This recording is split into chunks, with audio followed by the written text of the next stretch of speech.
What is up, guys, and welcome back to the After Church channel. We're excited to be here with the man himself, the myth, the legend, Vocab Malone. It's one of these guys that I've been watching for years. One of my, whether he knows it or not, one of the guys that inspired me to do this channel in the first place, and he has graciously agreed to take time out of his day to sit down with us and talk about Mormonism, or Latter-day Saints if we're trying not to be too offensive. I don't even know if Latter-day Saints is what they're. I think you have to say the whole thing now, don't you? I think you do. I mean, that's what the living prophet said, right? I think so. But man, that's just inconvenient to use in an everyday conversation. Yep. I guess they're getting back to their roots. Hopefully they don't go too far back to their roots, though. You know what I'm saying? Yeah. Smith was pretty clear. We are not pacifists. That was several instances of violence if you look at their history. But all that to say, we could poke fun for a while if we wanted to. But there was a Vocab. Y'all did a video. You and David Wood did a video the other night. Again, one of my favorite guys. And y'all talked about the need for an addressing of this. And one of the things that you said was that there was a time where it was almost like there was so much emphasis on training evangelicals to deal with this that it feels like it almost pushed it back into the dark corner where it came from for a little while. But now it's come out swinging, and it's come out swinging with a whole different strategy in the modern day. How would you describe that if you had to, say the difference between then and now? What's the biggest difference? I mean, in the 80s, it almost seems like apologetics and evangelism to Mormonism was like, hashtag hot, trending. It was like churches were interested. They were going to the conferences. It was like this new thing. You saw the commercials. You would see the Book of Mormon commercials on TV all the time. There's a lot of interest. People had no idea really what they believed because they had really been sort of in an enclave for quite a while. And the 80s seemed like it was like a coming out time, and there was a response by the church. I think that continued on to the 90s, but I don't know, the last 20 years maybe, the Mormonism organization, LDS organization, has went through changes. So has the Christian church, so has America. And it just seems like now that we're on this stage of the internet, I don't know I know it's not Internet 1.0. I don't know what internet version we're on now, right? Mm-hmm. But whatever is happening now through current social media platforms and all that, it's not. You see new YouTube channels, they're really doing a great job responding to atheism, to Islam. In the case of me, I guess Hebrew Israelism. There's other stuff like that there. It's good, you see some really cool little short videos. People are making these shareable animated videos. It seems like the apologetics, evangelism, and Mormonism side is not there. I'm not saying no one's doing good stuff. Like, I love the God Loves Mormons channel, for example. They should have way more subscribers than they do. I'm not saying it's their fault. I'm saying, what is it that there's not enough Christians interested in something that's still very important in American society and to a certain extent the world? That we're not looking at resources like that and tracking it down, because there are good stuff and people like Aaron Shafawala. And it's just, I don't know. I'm hoping for a resurgence of good, steady apologetics and evangelism material for the current needs of the internet and the current directions of the LDS organization and its apologists online. And so hopefully a guy like you is part of that new movement that's responding to what they're doing right now and not just what they were doing. Yeah, that's a big deal. I've noticed over the years as I've kept up with it. It's fascinating to me that back, like you say, back in the 80s, back when I first got into it, even very, very, very late 90s, early 2000s in high school. It's the methodology of the LDS Church, and hesitate to call them to say church, but I get it's part of it. I'll use it.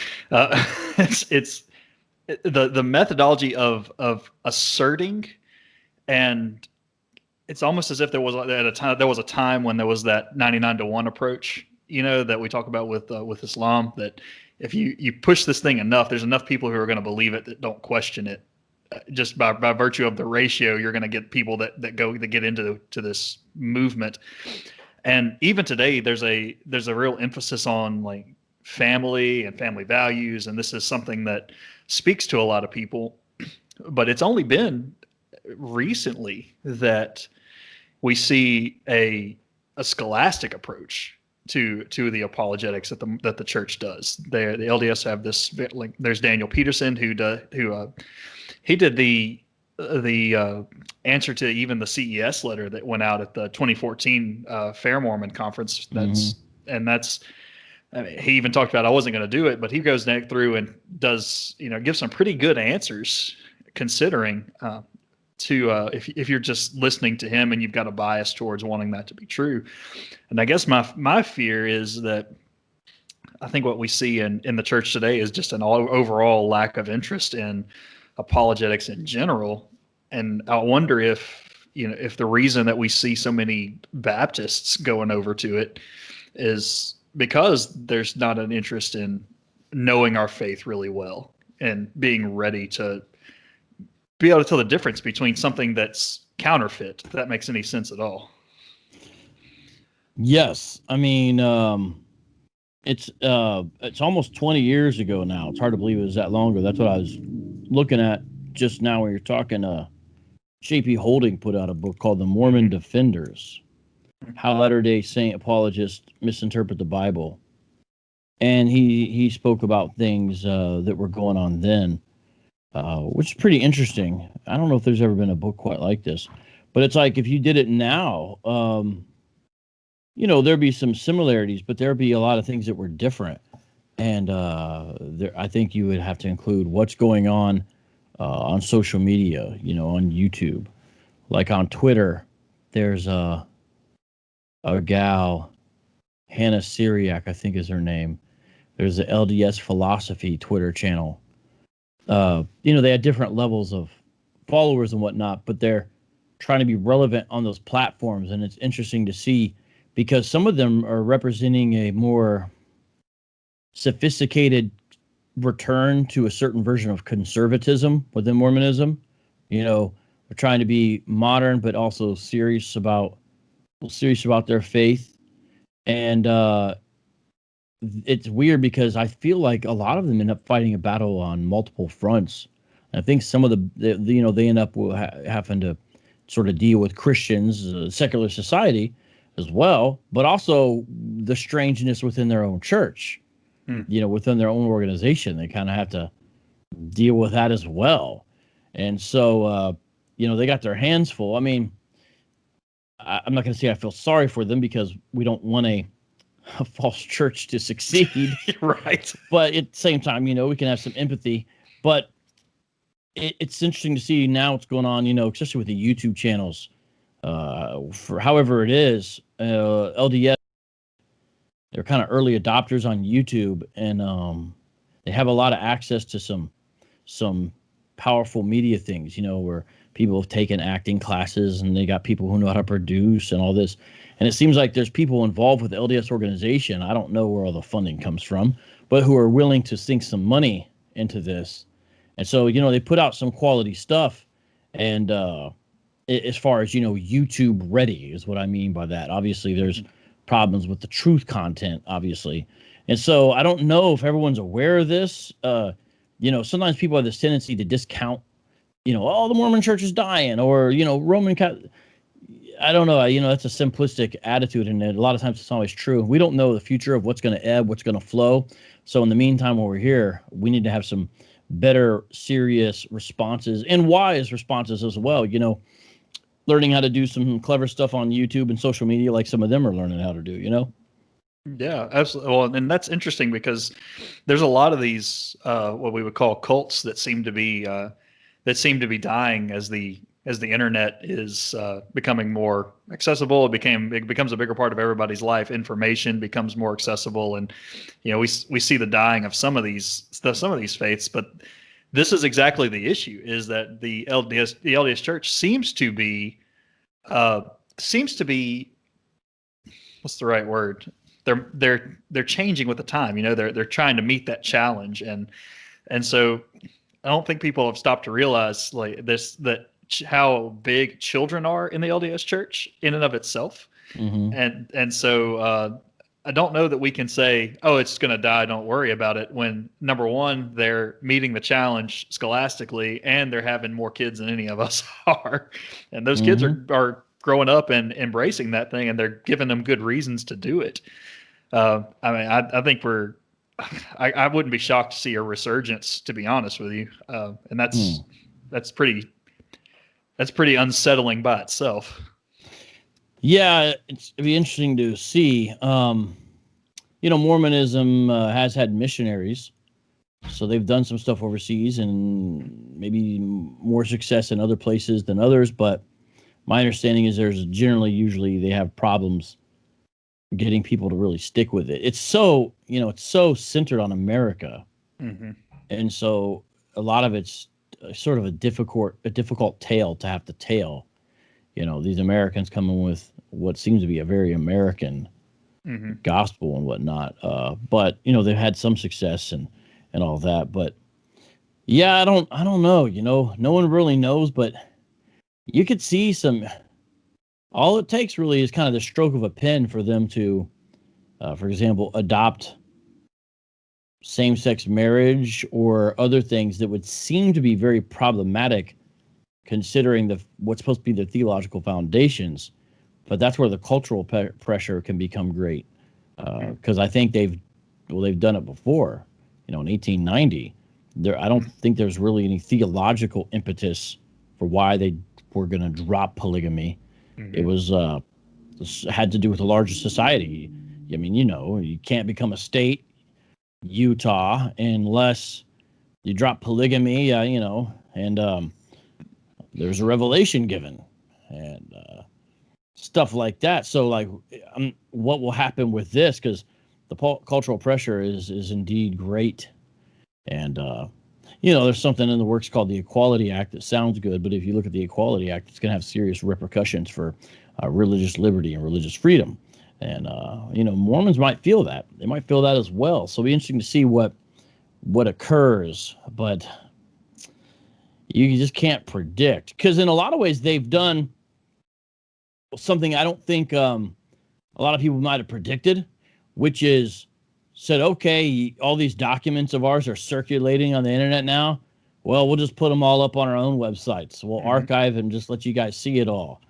I'm not saying they've got every document they ever did up there or anything, but they've kind of said, okay, we'll just put it out in the light. Here's what we've done. And now it's not like I think they're trying to take sort of the secret away about it. At least that's what it seems to me, because you can find almost all their historical stuff archived, on their sites of their creation. Sure. Yeah. That's actually, I was just recently reading about when they put out the actual, or when they came out, it's been several years ago, but they came out and almost overnight, it seems like, went from, well, that's just kind of propaganda that Smith killed somebody right before he died, to the gun is actually out and available for people to go see. Like, a little tiny gun. Yeah, like pretty small, right? Oh yeah, it's one I saw. Yeah, it's a little mini thing, but I mean, it's the narrative changed rapidly from this is just propaganda, this is anti-Mormon. This is anti-Mormon stuff, to, yeah, you did it. Here's the gun. It actually happened. You can go see it. It's an exhibit now. It didn't move to slowly, well, maybe that did happen. And yeah, we think it did. And, oh, we found the evidence. It went almost day and night. One day it was propaganda. The next day there was a museum exhibit about it. And it's really interesting how, I feel like that's very strategic, though, that's a very strategic move of, well, it's out there.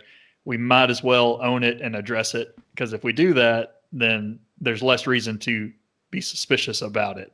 Anything that is hidden that you find out is going to be suspect. I can't remember. There's somebody coined some kind of phrase that I forget what it is, but it's like when you make something a secret or try to, hide it, then it becomes more interesting to people. Basically, right. fighting against what you're trying to do. Back when the Tanners put out this, Mm-hmm.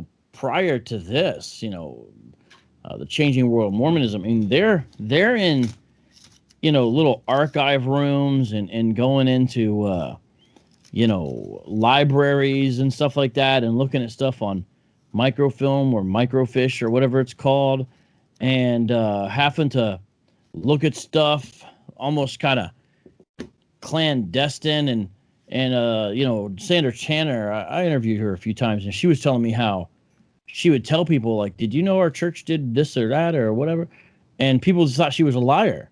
Mm-hmm. Like, they had not seen it, they had not heard it, and she would have to, like, prove, like, look, no, it's right here. This is what, and it was just like this big mystery.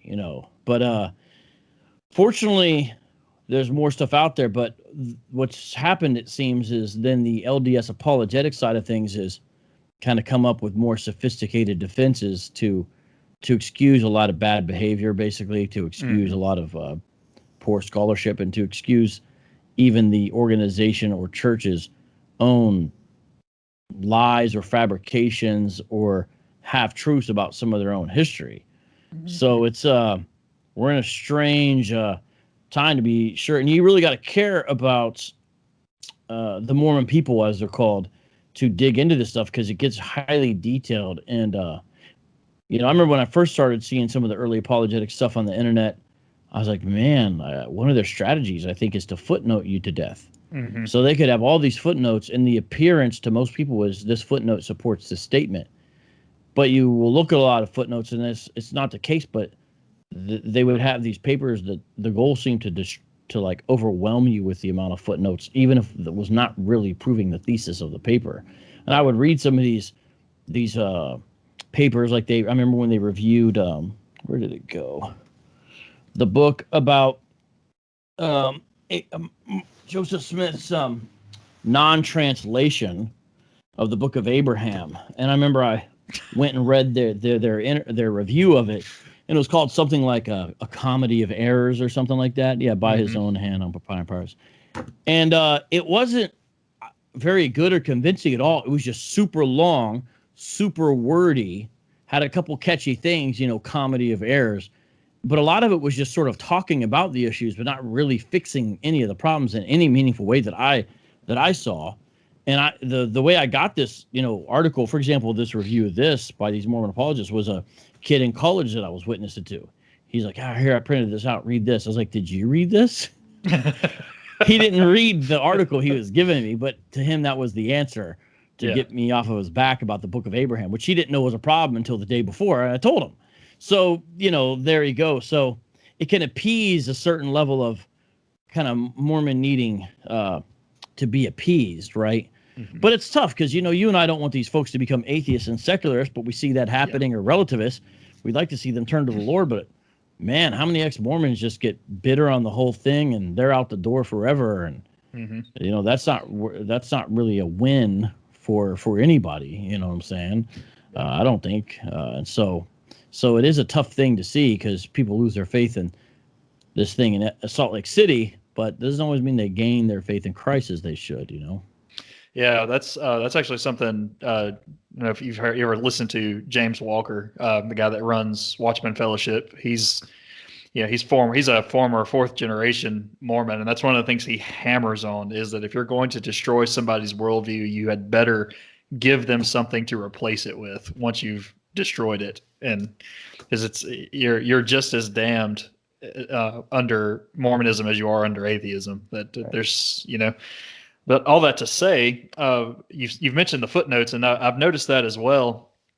And I wanted to ask you if you thought the sense that I'm getting from this is I've been listening to a lot of the upper scholars, the guys that are BYU professors, that sort of thing, and how they deal with some of these issues. And I don't know if it's just me feeling this way, but when you first encounter a Mormon missionary, they're very trained to say the right things, and the things that they're trained to say are the things that make it sound like, oh, they already believe kind of what I believe. They use the name of Christ, they use the word gospel, they use we're missionaries, we belong to a church. It sounds very Christian.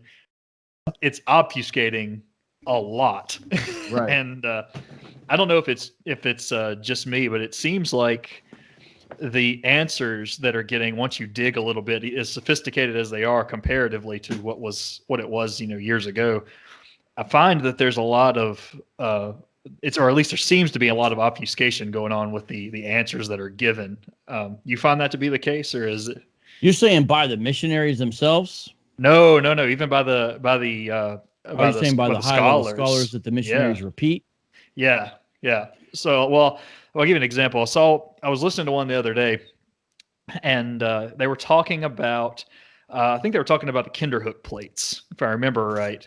Kinderhook plates, yeah. And the one of the things is there was a pointing to a source that was pretty well known to be.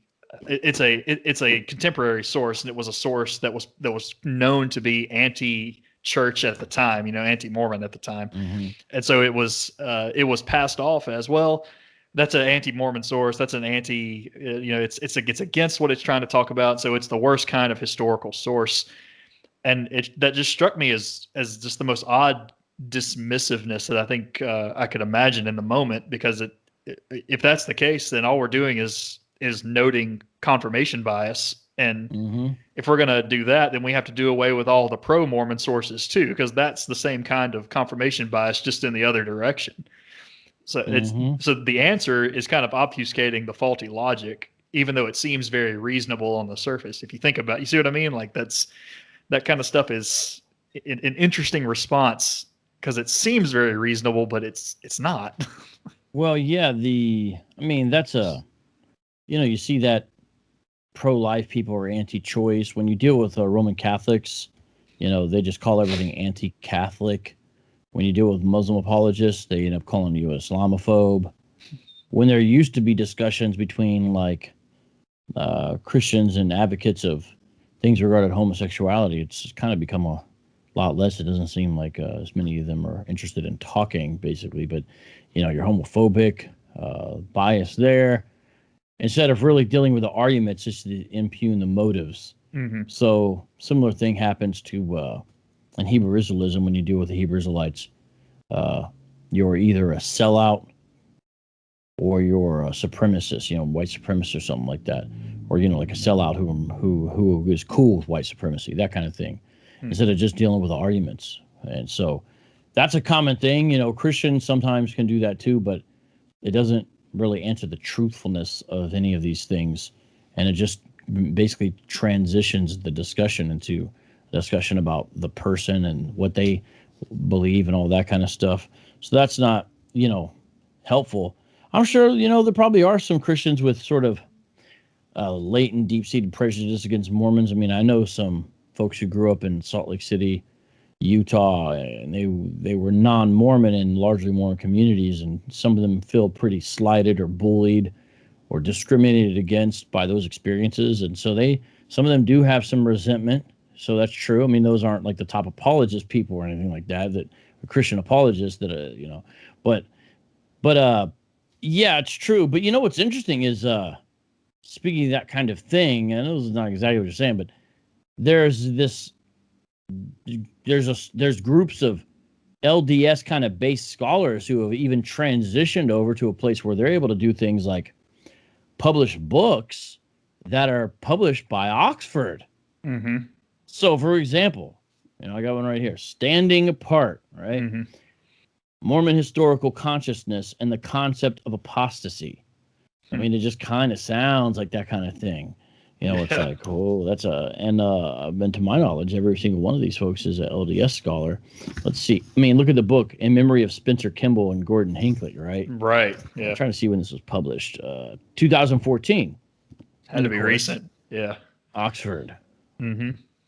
Or then, there's even, this is a thick thing. One of my supporters got this for me. I was very glad. The Oxford Handbook of Mormonism. Yes. And the two people who did it are professors at BYU. Mm-hmm. But I mean, this is there's stuff like that exists. I listened to this audio book. It's part of a larger series by one of the guys who was involved with this, Terrell Givens. and it's also on Oxford. Huh. So they have like some sort of ends now to larger academia to an extent. And of course, people might remember the talks that some of the BYU professors were having with a bunch of the the professors at Fuller Seminary and stuff like that. I don't know if it seems like it's died down a little bit, all that kind of stuff, because I think some of those Christians were like, hey, these guys are going to become Christian, and it never happened, I think. And so I think that's kind of cooled down a little bit, Yeah. But there's still the bridge, the bridge building guys out there, having a meeting in front of a church where one of them drinks coffee, the other drinks water. They cross their legs and have a nice, calm discussion about similarities and differences. But, I'm not saying we can never do that, but things have definitely changed. And I do feel like there's a lot of just confusion when you hear some of these responses. Like everything gets changed. One of the ones that really still bothers me is the Book of Abraham translation. It's not really a translation now. That's the common Mormon apologetic, it seems. Yeah. Joseph Smith gazed upon these documents and it was the catalyst that inspired him to write something that had nothing to do with these documents. Right. Am I repeating it right? Am I getting it wrong? Isn't that what a lot of these guys promote now? Right. Yeah. And it's really interesting that you would say that, because I don't see how you get away with that they think these things are, for the people who don't know, there's a thing in the standard works called the Book of Abraham. It's something that Joseph Smith bought off of a traveling trader, and it contained these papyrus scrolls. He bought the whole collection, which included something like 4 mummies, I think. Just to get these, and it was very expensive. It was very, very expensive. It was in Kirtland, Ohio, when he grabbed it. Mm-hmm. Yeah, but it was a pretty penny. Yeah, it was a lot, and he hit up church members for money, because he was telling them this came from Egypt, and this is where Abraham was. This could be, this is going to be the there it is. Yep, the Book of Abraham. And he this is way back before Rosetta Stone was ever found, and so he could say whatever he wanted to. so it wasn't before it was found; it's before the translation was made publicly accessible. That's right. I think the Rosetta Stone is 1799, but Joseph Smith didn't know, at this time. I forget exactly when in the mid 1800s it was, or whatever, early to mid, when they grabbed it in Kirtland, but he didn't know they already knew how to do Egyptian, basically. And then he comes out, and it's weird because, there's the pictures, right? Yeah. The pictures in the book. And this is ladies and gentlemen, we're having this conversation, me and James. Well, this is part of the canon of LDS scripture. When you have the quad, as the Mormon missionaries will call it, the quad is the triple combination plus the KJV. Right. And sometimes they have the Joseph Smith inspired translation, like as notes in the bottom, I think. Mm-hmm. But look at the Book of Abraham is in there. It's in the Pearl of Great Price in the back. And you look, there's a facsimile from the book, from what turned out to be Egyptian funerary texts. How to make a mummy, basically. Yeah, like the Book of the Dead and stuff, right? Yeah. And Joseph Smith filled in the pictures even, and got the pictures wrong. This picture is like basically pagan gods doing pagan god stuff, but instead he explains it. Figure 1, the angel of the Lord. Ladies and gentlemen, the angel of the Lord's that little bird right there. Caw. Figure 2, Abraham fastened upon an altar. Figure 3, the idolatrous priest of Elkanah attempting to offer up Abraham as a sacrifice. 4, the altar for... it just goes on.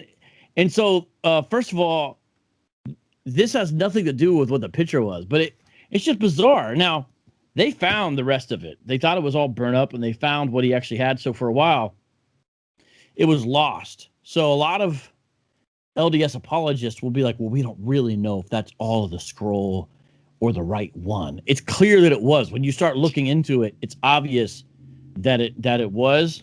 But, that's part of what they try to do. In fact, I think it's in the... I'm pretty sure... Isn't it in the book? Doesn't he put it in there? Mm-hmm. I think he puts it in there. Let me see. Yeah. So check this out. It's in the book. the actual untranslated scroll, that they end up using. I think this is pretty cool.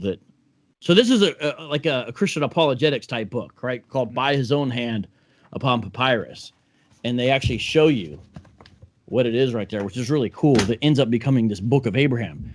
Now, I've heard this other new defense by Kwaku, for example, and they'll say, well, foundation to our beliefs, it's the Book of Mormon. And so it doesn't make sense to go talk about the Pearl of Great Price, which is more supplementary. We need to talk about this. That's missing the point, I think, perhaps on purpose. The reason why the Book of Abraham is so important is this. Joseph Smith said he had golden plates that he translated. Okay. The golden plates, if they were ever on the earth, which I think the contention of most people is that they were not, they're no longer here according to LDS history. The golden plates are not present on the earth. So you can't check the Reformed Egyptian with the English translation, right? You can't do that. But the thing that became the Book of Abraham is present on the earth with us, ladies and gentlemen. So when Joseph Smith says he translated that, it's like, we have a chance to check your translation ability, which is supposed to be a gift given him by God, I guess. Like, it's just because it's not like he went to school for it. So the idea is like, this is supernatural part of me being a prophet, right? And again, correct me, I try to get their arguments right, but this is the basic understanding I have. We can check it, and he got everything wrong. There are words, there's symbols, it's pictographs, whatever, and that are in the scroll that he translates two different ways that are clearly not the same way. And so it has nothing to do with it. But that's why they say now, well, I'm exaggerating. I'm kind of being a jerk about it. He gazed upon it. It was a catalyst for inspiration for him to then pen the Book of Abraham, which is from the Lord. Man, that's not what he ever meant. No one there ever thought that he meant that. Not at all. And you're trying to tell us that now, but no one defines translation that way, et cetera, et cetera, et cetera. Now, the thing is, though, there's real people who really believe this. Mm-hmm. We know there's just Mormons who just go to do their thing or whatever. They're kind of part of the culture. But there's real Mormons who believe this, and it affects their lives, because they stake everything upon Joseph Smith restoring the church. So they think the gospel is lost. Joseph Smith brings it back. Only he could do what he did. So, hey, we need to listen to what he said. So the Trinity it's an abomination. It's a monstrous God. Okay, the Trinity is a monstrous God, and all the creeds of the church are an abomination. Joseph Smith said Jesus said that, so it's got to be. Well, one thing he said in the King Follett discourse about the monster God, but then the abomination of the creeds, Jesus supposedly said when he appeared to Joseph. Mm-hmm. So these are very important, massive things we're talking about. At the end of the day, it's not just religious infighting. It affects people's real life. Next thing you know, they're signed up on a mission trip and they find themselves, in Brazil. Right. Yeah. Well, it's really, and that's an interesting thing, because that's exactly the problem with this, is because if you go back and you look at that scroll, and we have, like, with the facsimiles, it's so, because you can take the one it's in Pearl, and you can go put it next to the facsimile, and you can chronicle the mistakes, and there's pieces missing out of it. All the mistakes are almost all the mistakes are out of those pieces that are missing. Mm-hmm. Like the priest trying to sacrifice Abraham is missing his head, and there's a human head. When you go look at the facsimile, it's Anubis, so it's a jackal head that's supposed to be there. Yeah, he makes it a priest, but it's actually an Egyptian deity. Yeah, it's their jackal god, right? Yeah. It's like, bro, man, come on, man, that's not cool. I mean, I can understand inspiration, but bro, you could have gotten inspiration off the back of the donkey pulling the cart for free. Why don't you hit up all these people for this money to buy this collection? Yeah, that's an expensive inspiration. Yeah, so let me show everyone what you're actually talking about here. So this is kind of tricky, but see, this is the scroll that Smith had that he translated from. So if you look at the facsimile in the Book of Abraham, the head is like just this round head, like you would do like in first year of art class or something, But it's like the jackal head. Yeah, it's supposed to be. Yeah, and that's what it actually is, because we have completed versions of this stuff. It's just, but the whole thing is like pagan, and he's like, this. I mean, it's called the Book of Abraham. Assuming that's the author. That's why it's called that. Yeah. And that's also where there's that really, I mean, people may not know, but like, let me show you what we're talking about here. Just a second here when I let me see, put 2032. Let's see what I'm just going to show the opening word lines to this. Check this out. Wait, is that it? Or is it the, hold on. Is it Abraham or is it, I'm looking for the one about, it must be Moses then. Let me see. I'm trying to find the little council. Where did it go? The little council of the gods they have. I thought where is that? Isn't it in Abraham? Oh, you had to ask me that.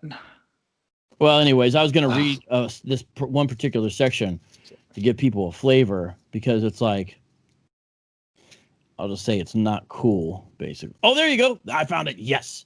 I haven't totally lost my touch. Book of Abraham, chapter 4. And the Lord said, let us go down. And they went down at the beginning, and they, that is the gods, organized and formed the heavens and the earth. And the earth, after it was formed, was empty and desolate, because they had not formed anything but the earth.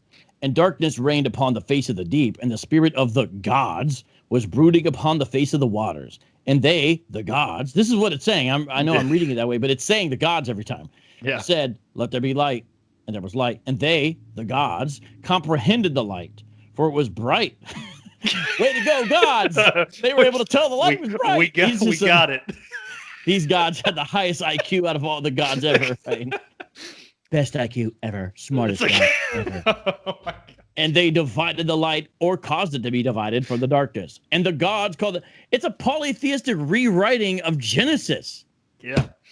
And it's also materialistic in the way it's understood and promoted. So it's like that's what the end result of all this was. So it's it's clearly problematic in multiple ways. But there's your Mormon devotional for today. That's right.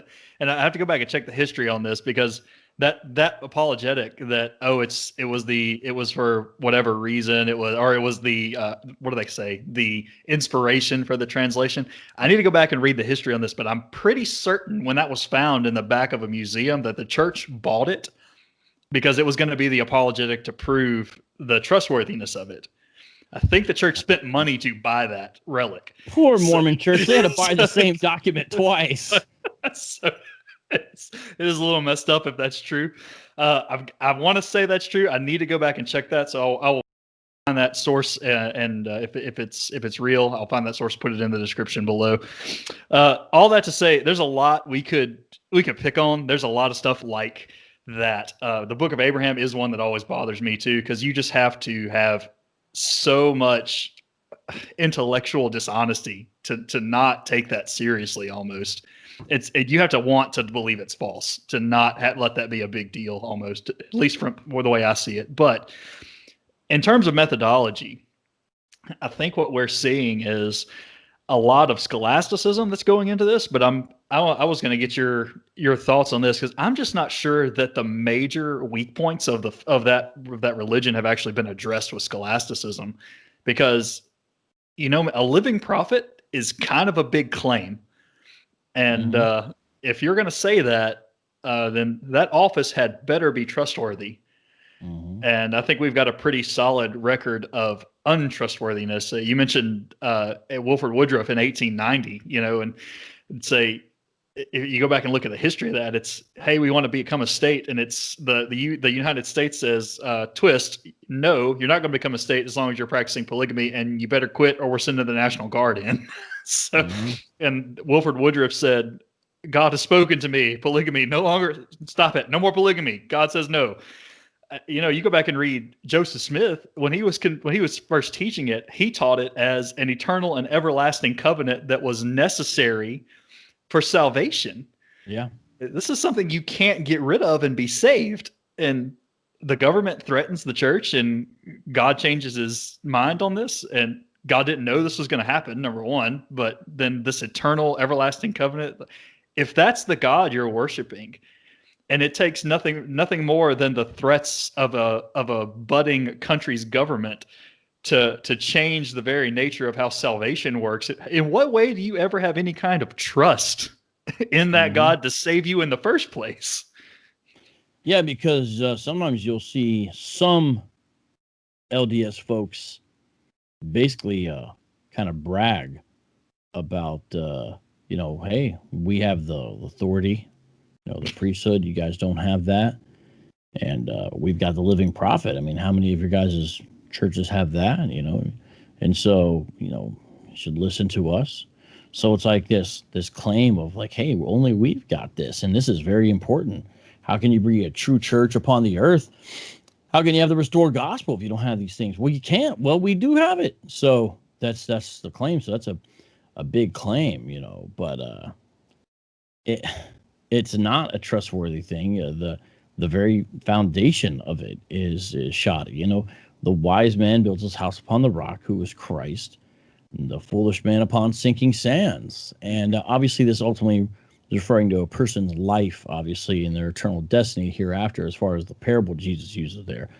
But the same application, I think, applies with these other things, because Jesus says to Peter, and I think it has to do with what Peter was saying, upon this rock I'll build my church, right? And we know that Jesus describes the cornerstone, and in 2 Corinthians, the foundation. So that's what's been laid. If any other man lay another foundation, it's going to be in vain. It's exactly what the LDS organization was trying to do. Now, they would say, oh, that's not right. That's not what we believe. We're restoring, it's more like the foundation was destroyed and we put it back, thanks to Joseph Smith. That would be the claim, right? Which is interesting, because Muhammad claimed to do the same thing. He claimed Jesus and all the original disciples were Muslims. That got lost, and now he's just restoring it. The Jehovah's Witnesses were also a restorationist movement. I did with the Hebrew Israelites. They claimed the same thing. Hey, the whole thing got Romanized, it got paganized, it got whitewashed. And now, according to the prophecies of Ezekiel, the Valley of the Dry Bones is waking up, and we're here to restore the true fact about the 12 tribes of Israel. And that's the true nature of what needs to be taught, not what you guys have been teaching the whole time. So it's, restorationist movements are an easy way to be like, hey, I got this new thing, but it's really the old thing, but it's disappeared. So that's why you didn't know that it was there. But now we've, so that's what they're claiming. And it's a problem. And that's why there's like this disconnection from church history and a disdain for it into the creeds. Like, for example, I got this book, 100 Most Important Events in Church History. What you need to know about it. It's Deseret Books. It's a good, book to understand a lot, But here's what's so interesting about it. If you open it up, what's it start with? Because if I got a church history book and it said 100 events in church history, it's going to like start, like with maybe Acts chapter 2, or it's going to start, with AD 70 or so, something going on around then. The first vision. Because that's the actual foundation. It's not even going back to what they're saying it's restored, but it's almost like there's no actual pedigree. So they're the 100 number one, the most important event where it all starts. There it is. And so you look and you're like, whoa, okay, that's like helpful because it shows really the total disconnection. There's no attachment to the moorings here with what this is, despite what you say. And it's funny to see some of the Mormon scholars kind of try to revisit and recalibrate that. Like, here's a book, Prelude to the Restoration, from apostasy to the restored church. I mean, Mormon claims are big, apostates. Yeah. Another Deseret Books. But I just want to read this one little thing, and then I'll just stop with this. But check this out, chapter 14. All their creeds were an abomination. A brief look at creeds as part of the apostasy, John Welch. And the whole thing is about like this. But what's interesting is he's sort of recalibrating a little bit, and it kind of softens the blow of what they were saying about the creeds. And I have another book, I have it digital, so I can't bring that one up right now, by an author that just came out in 2020. I brought this up, I think, in my debate with Kwaku or the talk with David, I forget. But he was saying maybe we've understood what Joseph Smith or what Jesus was saying about the creeds in the first place. And basically, maybe they're not as bad as we thought, some of them. And they're trying to retether themselves in some way, it appears, to church history. As very well anybody who deals with Mormons know, they try to do with their doctrine of deification by attaching it to the Eastern Orthodox fathers in relationship to theosis. And that's why Mormons have essentially developed a set of isolated quotes from the early church writings that they kind of pull out and be like, well, look, da, da, da. And it's actually very similar to what Roman Catholic apologists do. All the early church apologists agree with us and all that. And they'll pull out these quotes, but that you read other things, it's not the case that they all agree, because they're not unanimous. They're not unanimous on anything. First of all, the early Christian writers and stuff. But it's like an unfair game, to try to justify yourself with try to show its historical pedigree, which is interesting. Mormons try to do that because they're the ones saying there was an apostasy, and yet they go dig in church history to show evidence that other people before them believed it. Which one is it? Well, and then when you ask them that, they'll say, well, see, the further away you get, then the worse it gets until the restoration. So they try to sometimes say that. But anyways, let me stop so I make sure we're going back and forth. No, that's because you're onto something, because I've heard that before, and that the apostasy is huge. If you deal with Mormons for any length of time, the great apostasy is inevitable to come up, and the claim itself seems crazy, but I don't think we even understand how crazy the claim gets, because if you've ever read 3rd Nephi chapter 28. Where Jesus basically says John the Apostle is going to remain alive on the earth, and he's never going to die. And he even tells him that the purpose that he's going to remain on the earth is because he wants to bring more people unto Christ. And so if your apostasy claim is true, and I'm to take your text for what they say is true, then what you're telling me is that John the Apostle walked around for 3 years, made a good request, Jesus left him alive, and then that dude went to Patmos and camped out for 2,000 years and let this thing happen under his nose, knowing full well Jesus had left him alive to not let that happen.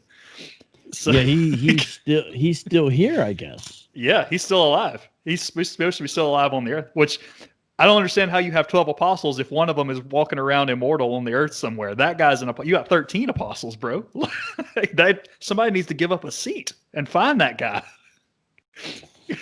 Maybe they leave an empty chair out for him, like Elijah during during Passover. What's that? Who's that for? Yeah, 3rd Nephi. 3rd Nephi 28. The son of Helaman. Mm-hmm. Anyways, so all that to say, there's so much that we need to know so that we can bring these things up. I mean, one of the Living Prophets issues that I wanted to bring up. If you read, they're really downplaying it now, and but in the Smith's book of not Smith, the one that's mostly Young's book of sermons. The name escapes me right now. Is it the Journal of Discourse? Journal of Discourses, yeah. There's I think it's one, and then it's gosh, I have to look it up. I've got it in my phone, but. So if you go and you read it, he says a series of super interesting things where he says, that God the Father favored Mary with a body instead of letting any other man do it, that Jesus was born of a virgin, but he was born and conceived in the same way that you or I are conceived. And yeah, basically the implication would have to be that the Father went down, knocked on Mary's door, came in. They had a one-night stand and produced Jesus, and then he left back up, and then Joseph was like, well, I guess I'll father God's kid. Yeah, I guess. I mean, you read those things, and I can't help but hear Flight of the Conchords with Business Time going on, and and it's probably a little bit sacrilegious. I mean, it's like Greek mythology. Yeah, it's Zeus making Hercules. Yeah, it's like or Heracles. Let me take another form so that she finds me appealing. Yeah, go down there and have some fun. Yeah, well, but if you stop and you take their theology seriously, you have to go, wait a minute. But he's married, and he just committed adultery with his daughter because we're all spirit children. It's a little weird. It sounds a little less like Utah and a little more like West Virginia. Right. Sorry. It's fair. Yeah. Fair. Good shot. I like it. But that's what I mean Young said this. He said this in Journal. He taught Adam God. Like, he did these things that the church disavows now. These are the things that they say, no, like, they completely, it got to a point where they were saying, if you teach Adam God, you're out. You're going to be kicked out. We're gonna disfellowship you over this. It used to be kind of the opposite, and as far as when Brigham Young was at the helm. Yeah, it seems like a lot of the new Mormon apologetic kind of folks almost had this view of Joseph Smith started out, everything was so pure, pristine, and clear. Then Brigham came along and messed everything up, and we've been trying to fix it. It's like Restoration 2.0. Yeah. Post Brigham Mormonism, we got to fix it up because Brigham really messed everything up. Really messed up everything. But at the same time, like this is your prophet. You said he was a prophet. You said he spoke with God. And so if it takes one generation of prophets for the office to start contradicting itself, it seems like there's no level of scholarship that's going to be able to answer that question. At least not to my mind. I don't not see even the university that bears his name. Yeah, exactly. It's odd to me. But all that to say, so if you're going to, I mean, this is all academic until we get to this point where we realize like these are real people who are. And I think this is the saddest part to me is that the Mormon Church teaches a works-based salvation. Like it is if you don't get these steps in, you're not going to go to hell because that's reserved for people who join the church and leave. Irony of ironies there. Yeah. I used to joke and say it was apostates and Hitler, but now I guess they've even baptized the dead for somebody for Hitler. Yeah. Well, that's what they say is the Celestial, I think, is the lowest kingdom. The Celestial kingdom is for people like Hitler, is what I've been told. And I mean, but at the same time, if you're LDS and you want to do that, you want real salvation. You're trying to get to the top, and you can't do that. There's no real hope of you doing that if you hold this consistently. And so it's amazing to me if you look at the amount of antidepressants that are used in states like Utah's antidepressant use is off the charts, and it's a lot of it is LDS people that are starting to get to understand that they can't bear this weight, and so it's unbelievable to me that this is where we are. And I think the best question we could ask is how do we go about what's the way it was said? If you're sitting on the bus next to a Mormon and he's about to get off at the next stop, and you have time to bring up one thing to help him see that what he's locked in is not the real gospel, what would you use? Well, some people say one of the things you want them to see is sort of the weight that they're placing on themselves. So it's like, I don't know though. I don't know. But for example, can you turn to 2 Nephi, 25:23 with me, you might say. And then what you do is you read it, and it says this: "For we labor diligently to write, to persuade our children and also our brethren to believe in Christ and to be reconciled to God. For we know that it is by grace that we are saved, after all we can do." Mm-hmm. And then just ask them, have you really done all you can do? Mm-hmm. When you did this, was it really all you could have done? Do you really believe that you've done that? And if they can see they haven't, I think maybe a good kind of a distinctive place to go instead is like, no, could we turn to Romans 4? Verses 7 through 10. "Blessed are those whose lawless deeds are forgiven and whose sins are covered. Blessed is the man against whom the Lord will not count his sin. Is this blessing then only for the circumcised or also for the uncircumcised? For we say that faith was counted to Abraham as righteousness. How then was it counted to him?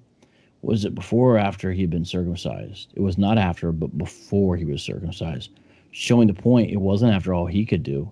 It was after all God could do, in a sense. Meaning it was a totally free gift is what I'm trying to say. And I feel like if they can see the difference of the gift versus the pressure of after all you can do, which no one's going to even attain that standard. Mm-hmm. It's like have you really done all you can do? No Mormon can truly answer yes, I think. Like, this is the way they try to have grace plus works, but it's even that is too much pressure when you really analyze it. Mm-hmm. Versus, place I went in Romans, there's other places you could go, but the distinction is massive. God is justifying the ungodly, Romans says. I think if people can see how free and how different that is, I feel like that's a beautiful message they could get a hold of, and Mhm. hopefully could change their paradigm. It goes back to the gospel. It really, really does. Um, that's wisdom. And that's, yeah, you can't bear that. And that's, if there's anything that, if we happen to have, LDS guys or girls that happen to find this, uh, you are not designed to, you're not designed to be able to do this on your own. Like, you can't. If you could do this on your own, then it takes one of two things. Either your sin is not that bad or God is not that great. Mm-hmm. But if God is great and our sin is just that bad, then it's the only right way to think about this is that it's beyond our ability to fix. And if it's beyond our ability to fix, then only He can fix it.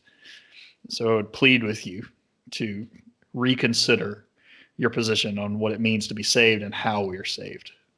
Amen. So, anything that you want to add to that, or anything that we might have left out that's important? Well, we were saying things have advanced, and we kind of worry have Christians got bored of witnessing to Mormons and stuff like that. But with all that being said, I just want to point out to everybody, in the decades that the church, the true Church of Jesus Christ, the true saints of Christ, has been laboring in this area, that there actually are a lot of amazing, resources. I've tried to share a few just right here in the kind of time we've been hanging out, but there's a lot more. Like, for example, just some of the best. You don't have Say Rob what? Bowman's book, do you? The new one? Yeah, I got uh, it digitally. The resurrection one and the vision accounts. That one. Yeah, the comparative between the resurrection accounts and the vision accounts. Yeah, That's a good book. That's good. I just I have that one digitally, but Rob Bowman is everything he writes is amazing, Mm-hmm. and that's a really good book. I'm glad he's dealing with Mormonism now. These are kind of basic introductory resources, but I find them helpful. Everything that Bill McKeever and Eric Johnson put out, I think, is really good. Here's Answering Mormons' Questions, Ready Responses for Inquiring Latter-day Saints. And then, they have one called Mormonism 101, same authors. They're the folks who run Mormonism Research Ministry, which is really one of the best things. They've done some really good conferences called Compassionate Boldness that are good. At a higher kind of intellectual level, I appreciated this book. I think it was in 2002 is when this came out. The New Mormon Challenge, Responding to the Latest Defenses of Fastest Growing Movement. This was interesting because it gets into some philosophy and some other categories that you don't always see books on Mormonism getting into. I especially like J.P. Moreland's chapter on materialism in Mormonism, for example. And so that's just a few, but there are really great resources nonetheless that we can have a strong foundation on. But I would just like to see some really amazing people really do some amazing things on social media, where they're really trying to do online stuff with Mormons and stuff. Because, like, with the way our society is and different things, people will say, well, the internet's not real life. Well, more and more of what appears we're doing now is being in our houses with monitors and screens and stuff like that. And I do think it's important. The internet is part of real life. Like, Mm-hmm. it's, people got to realize that. In fact, that's one of the things the Mormonism, the church, LDS church, had to wrestle with, was the advent of the internet, because all of a sudden people were finding these criticisms and looking at these documents, and they're like, whoa. And so, I remember seeing some presentations in the early 2000s about the Mormons saying, what are we going to do about all these people finding all this stuff online and then skipping out on us? What are we going to do? And they've come up with some responses, and it's been interesting to see. But there's not a comparable Christian channel to, like, the Saints Unscripted and a Kwaku type person and stuff like that. I don't think there quite is. I'm not saying a copycat. I'm just saying it's kind of playing ball in the same arena. I'd like to really see that, and hopefully you're one of those people. And to everyone listening, look, you have a heart. If you have a heart and a passion and a vision for this, that's beautiful, and you do want to encourage other Christians to have that as well. But just kind of know, this is just for me, maybe it's my own personal little, at the end of the day, there's only going to be sort of a a select few of people who are going to sort of feel the same way and care as much as you. That doesn't mean you're better. It just means God, I think, has sort of tasked you to do this. And so my point is, don't be disappointed and get discouraged when you say, where is the church at with me on this? Because then you start getting arrogant, like I'm the righteous one. And, it's, and sometimes God's people are just slower, or they, in the sense of, slower to respond and this and that. But at the end of the day, what'll happen is if you remain faithful and trying to put out high quality stuff and interacting with people and really answering these questions and staying on top of it, being consistent and being creative and constantly improving, then God will bring people around to help with the mission. If you're faithful in the day of small things, it will probably never be as many as you wish. You'll always probably wonder, like, man, why isn't there more of this and that? As far as people watching and views, and then YouTube becomes your enemy too. I mean, what I mean by whatever the social media platform is like, oh, look, this person's conservative politically, even though you're not doing anything about politics. So let's shadow ban them and limit their views and do this. This is what it is. So I think if you kind of realize, like, yes, there's more Christians in the world than Mormons in the world, but there's a very real sense in which you're still an underdog when you start jumping on the internet and doing things, because there's this larger society out there and we're kind of trafficking in a sort of a part of it. And my point by saying all that is just you have to have a certain level of consistency, dependability, a strong conviction. It's around the time of the Reformation Day. Martin Luther had plenty of flaws, but one good thing about him is he was basically willing to be disliked and have such a strong conviction based upon the word of God. He was really willing to do whatever it took, and he wasn't going to renege on that no matter what. And you've got to be that way. And, watch out, because your stubbornness can also become a problem where you start fighting with other apologists and fighting with churches. And so a lot of these strengths of apologists can become mistakes and errors of apologists too. But my point is, if you're out there and doing it, or have the desire, don't wait, do it. But also, you got to have a very real, you got to be tough. It's not just this knowledge and information. It's not just your character and chemistry, although it's part of it. Part of it is like sort of your emotional maturity and your level to handle these things, because it's not just a game. And if you don't have a sense of humor, I don't know how you'll be able to maintain, And you'll see, and dealing with Mormons is can get tough, but it's still not like dealing quite with Muslims, for example, and things like that. So count yourself fortunate in some way. That's what God called you to, and go at it, because we do need some younger. I say younger, like a lot of the folks who've been doing this a while are older. Mm-hmm. Sandra Tanner, the key. I mean, so when I say younger, I'm almost meaning basically anyone under 40. Like and I'm not saying if you're over 40, don't get involved. I'm just saying we really need some people to step up and really do it, right? And everyone will have their own flavor, and they're not going to agree with everything everyone else does. But I really do think we need to see resurgence and matching what they're doing and really answering it and responding it, and having a heart and compassion and all of that. And like, there's a few, maybe you probably know better than me, but like one I just keep on mentioning is God Loves Mormons. I love the channel and the stuff they do. I mentioned MRN. There's IRR. That's but they're not necessarily doing the social media stuff as much, more blogs and stuff. I don't know if there's any others you would recommend. Well, I mean, I don't know if I'd recommend them for apologetics reasons, but there's one of the big, and this kind of one of the reasons I kind of was hit by your challenge when you were talking with Dr. Wood about this. One of the biggest channels out there right now dealing with Mormonism has nothing to do with apologetics to Mormons. It has everything to do with antagonizing and exposing. Have you ever seen New Name Noah? I actually don't know anything about I don't know anything about this. Yeah, so he's a guy that came out of Mormonism. He's one of the guys we talked about earlier that didn't have anything to replace it with, and took is a really interesting story. It's some next level trolling that's really interesting to watch. But I was out of it for years, came back and rejoined under I think under a different name, and then stayed in the temple as a non-believer, pretending to be a believer, went all the way through, got his temple recommend so he could bring hidden cameras into the temple and show the endowment ceremony. Oh, was he the one who brought it out? Yeah. Yeah. 'Cause I remember when that video hit. How many years ago was that now? That's been a lot. It's been 15, something like that. Like one of the first ones, but he's still active. I remember when that one that I think almost everyone's seen. I don't know what like the kind of the one. I remember when that hit. I didn't know he was the source. I didn't realize that. I always wondered how that came about. That's how that came about. Yeah, that's how that came out. Wow. And so, and that's kind of what I mean is, I mean, that was huge when that first hit, and that's still a channel that's ongoing, and he's got his whole channel is dedicated to bringing people out of it, and it's getting them help, and that's all good things. But he's not a theist. Like he's embraced agnosticism, maybe atheism at this point, and so that's my plea is there's atheism is not the answer. And yeah, there actually, I'm trying to remember, this is so, even though it was only a month and a half ago, it's kind of a blur. There's a couple channels that I ran into when I was sort of prepping for my debate with Kwaku.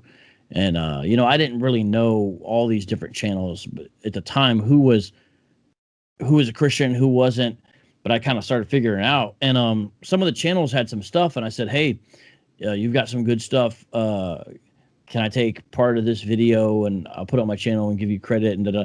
And I was just trying to make some relationships, connections. That moment kind of passed. I'm not necessarily trying to do that now, but like some of the responses were somewhat hostile to it. And I ascertained, I was able to kind of, these people are like, they're not just non-Mormon. They're like some of them are like kind of anti-theist, anti-religion. So they were like not very kind, just responding to me. And I was like, chill. I was like, hey, what do you think if we just some feelers out there? And I was like, oh, okay. Yeah. So there's, it was like some, mild vitriol, I'll say, that I'm like, oh man, well, this is everyone this is like a lose for everybody, like I was saying earlier. So that's interesting.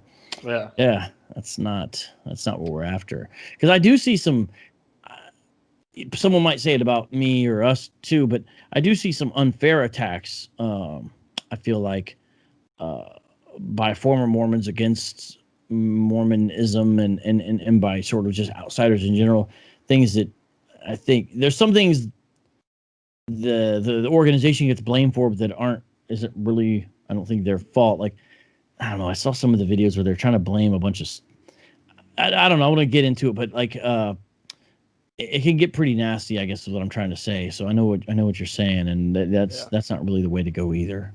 Yeah. Yeah. It's crazy. It can get how quickly it can get that way, but, and that's a big part of it too, is that channel. I think I've watched every one of his videos because the endowment ceremony by itself is just fascinating to me, and it's I'm never going to be temple worthy. This is my only option to ever see this. So of course I'm going to watch it. But yeah, man. He started 8 years ago. Looks like, at least that's how far his oldest book goes. Yeah, and he did a couple of things where he did a series of where he would go in several times. He's got one where he sits down with a couple of guys that have just finished the endowment. They're getting ready to go off on their mission, and he sits down and gives them some good elderly Mormon advice, and good luck, guys. This is great stuff. And the video ends with, "This is ridiculous. Who could believe this?" And like, I just feel I feel heartbroken over there's some of the people that are coming out of it, and that's what they have to come out to, and the people who are trapped in it. And there's got to be something that's somebody who's willing to say, hey, yeah, this is not right, but I haven't watched a lot of this. Some of this stuff I'm just kind of looking at, some of it is pretty weird. Yeah. I mean, not that makes it wrong. Something being weird doesn't actually make it false. I get that. I'm not trying to commit a fallacy, but some of this stuff is pretty weird. I'm looking at it now that you mentioned this, because I didn't really know about this one. Well, what are some good Christian ones out there? Good. Besides Christian? My buddy Aaron Shafawalif and God Loves Mormons. There's got to be. I mean, there's a few out there that I've seen that's got one or two videos on it, but I can recommend, if you can find it anymore. I actually had to find a VCR to play it, but from way back in the day, it was a guy named Ron Carlson who did a lot of cult ministry, and he's got a great Mormon presentation, and he actually talks about what you were talking about, the assertion of the priesthood and the living prophet as the evidences of the church. And he tells a story about he was in, I think he was in Utah when he gave this presentation, and he had some of the guys come down front, and yeah, that was their answer at the end of it during Q&A was, I know we're right. Looks like he passed away. Yeah, he passed away not too long ago, a couple of years ago, but he's got a pretty good amount of resources that are available. But he was a really good in terms of, he's a great intro guy. Like if you watch his Mormon presentation, you get intro to Mormonism 101. Here are all the beliefs. Here's how they compare to Christianity. Here's how to talk about them. And even back then it was pretty scholarly. And so it doesn't hold up to everything now with what farms, or I guess they're Fair Mormon now, is what Fair Mormon does, is answer those objections, but it's out there, and the history is good to know. Are they still doing the Compassionate Boldness Conference? Do you know anything about that? I've not seen that, actually. MRM did it, and I attended back, I think, in 2011. Mm-hmm. I attended, and man, I thought it was really good. It looks like they might have only done it that 1 year. That was so good. It was all the speakers. It was, of course, in the Valley, SLC, and it was really focused on Mormonism. And they just had some of the best speakers. I thought it was great. A really, really cool thing. I guess these days, Bill is the main one who kind of runs the, I think he's down there at the bookstore a lot, the Utah Lighthouse Mission bookstore. Mm-hmm. And, he's constantly talking to Mormons still to this day. That bookstore is a really cool thing. It's almost like a piece of apologetics history. Yeah. I got to visit one time, and it was almost like I viewed it almost like it was a museum. Not that it was a museum, but it was like just such a really cool thing, what Sandra has done and been able to do throughout the decades. Mm-hmm. But I also know I can say redemptionutah.com is the church website for a guy named Bobby Wood. And if I'm remembering correctly, I'm pretty sure he's the NAM missionary for the Salt Lake City area. I think he coordinates all the church North planners. American Mission Board, his Southern Baptist guys. Yeah. He's the guy that's up there coordinating all the SBC church plants. So is he in Ogden? Yeah. Last time I checked. You're not in Utah, are you? No. I'm north of Brownsville, Texas. Have you ever been to Utah? Yeah. 2015 or 2014. I can't remember which one it was. I think it was 2014. I actually went and met Travis Kearns, who was the missionary there at the time, and I met Bobby Wood while I was there. He was one of the church planners, and that was my church at the time sent me up there as a kind of a catch the vision tour that they were doing, get do church planting. And so I got to walk around the visitor centers in Temple Square and ask questions of the the missionaries that were staged in the visitor centers. That's always an interesting experience, be at Temple Square. Yeah, I did that with Aaron Shafawala for a little bit, a couple times when I went to Salt Lake City, and it was cool. Aaron has moved to he's basically in the kind of Independence, Missouri area. Oof. Which is interesting because there you got the Temple Lot Mormons, and that's supposed to be Zion, I guess. But he's there for seminary. But I don't know. I really like a lot of the stuff he says and does. He has a good grasp on a lot of the current trends and what's going on and stuff like that. I like listening to him on this. He's got actually a lot of good talks on his channel as well by other apologists dealing with these issues. He's got a lot of stuff that you can't find anywhere else except on his channel. And he has some interesting interviews with the Mormon apologists. Like there's a guy who does a thing with the DNA and tries to show the DNA of the Thomas. Oh gosh, he's a former. There's a guy I can't remember his last names are just killing me tonight. But his name is Thomas, and I want to say Monson, but that was one of the presidents.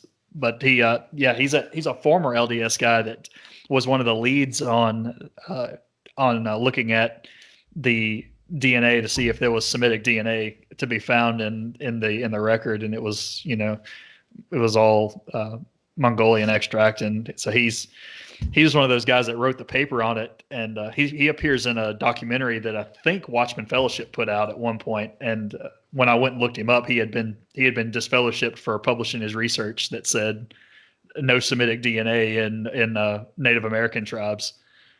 So.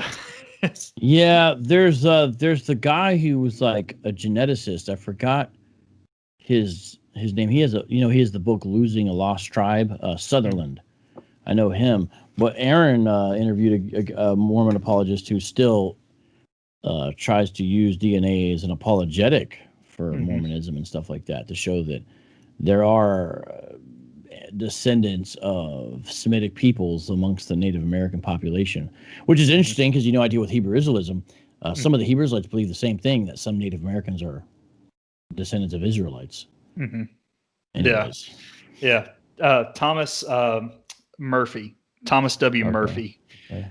He's the guy that was in it, and he's I think I don't know if you've seen Mormon Stories. It's one of the YouTube channels that's got interviews from all of these guys that have been disfellowshipped. Oh yeah. So he's got an incredible Mormon Story interview, and he gives a lot of the source material for his research and tells like in his history and all those things. That's where a lot of I try to go to those sources that are at least formally friendly to the church, as I feel like the friendlier sources I use, the better, the easier to accept the arguments would be. Yeah. Oh, so, last thing. So I did, here's a book I did actually buy at the Utah Lighthouse bookstore when I was there in Salt Lake City, Breaking the Mormon Code. This is a more up-to-date, a critique of Mormon scholarship regarding classical Christian theology in the Book of Mormon. So that's an interesting one to get. I forgot about that one. But I do got to go in a little bit, but there are some good resources, and I hope people check them out, and I hope to see you doing some more stuff, my friend James. Looking forward to it, brother. Man, thank you so much for hanging out with us. Guys, that's Vocab. One of my personal heroes. Got to meet my hero today, and he lives up to all the hype. And hopefully we'll see you guys, doing some more Islam stuff pretty soon. The Boom Boom Room needs to come back. Yeah, David's too busy adding paper to his diet right now to do the Boom Boom Room, apparently. So I just have to let him do that, I guess, for now. Hopefully we'll see. I'm praying for y'all safety every day, man. I worry about y'all. All right, Vocab, thank you so much. Thank you guys for watching. This is James at After Church. Looking forward to doing more videos soon on Mormonism. Hopefully you'll check us out soon, and we'll see you back here. Peace.